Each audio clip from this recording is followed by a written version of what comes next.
Genius টুকিটাকি নিয়ে আমি জিনিয়া তোমাদের সকলকে বেঙ্গল ফিউশনে স্বাগত জানাই।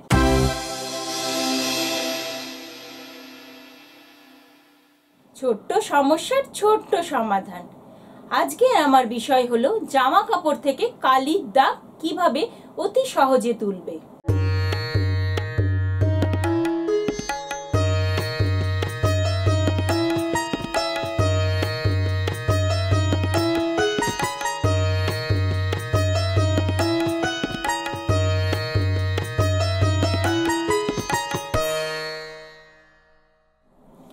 স্কুল থেকে বাচ্চারা ফিরলে অনেক সময় দেখা যায় তাদের ড্রেসে কালির দাগ। আমরা মায়েরা তাদেরকে ভীষণ বকাবকি করি। আজ থেকে আর একদম বকবে না, কারণ আমি মায়েদের জন্য নিয়ে এসেছি একটা ছোট্ট সমাধানের রাস্তা।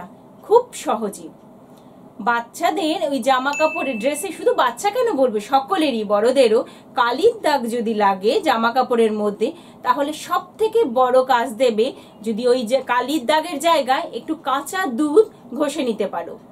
কাঁচা দুধ কিছুক্ষণ ঘষে নিলেই কিন্তু সেই দাগটা উঠে যাবে। দাগটা দেখবে কোথায় ভ্যানিশ হয়ে গেল। যদি ডট পেনের কালি হয় তাহলে কিন্তু সেই জায়গায় সামান্য স্পিরিট ঘষে নিতে পারো, তাহলেও কিন্তু কাজ দেবে। এছাড়া আরেকটা অপশন হলো পাতিলেবু। পাতিলেবুর রস কিন্তু কালির দাগ তোলার ক্ষেত্রে ভীষণভাবে কার্যকরী। কি বন্ধুরা, আজ থেকে তোমরা শুরু করবে তো এইভাবে কালির দাগ তোলা, আর কোনো রকম ভাবে বাচ্চাদের না বকাবকি করে? যদি আমার এই ভিডিওটা ভালো লেগে থাকে তাহলে অবশ্যই আমাকে লাইক করো, কমেন্ট করো এবং শেয়ার করো। আর সাবস্ক্রাইব করতে কিন্তু ভুলো না। অপেক্ষা করো পরের আরেকটা গুরুত্বপূর্ণ টুকিটাকির জন্য। নমস্কার।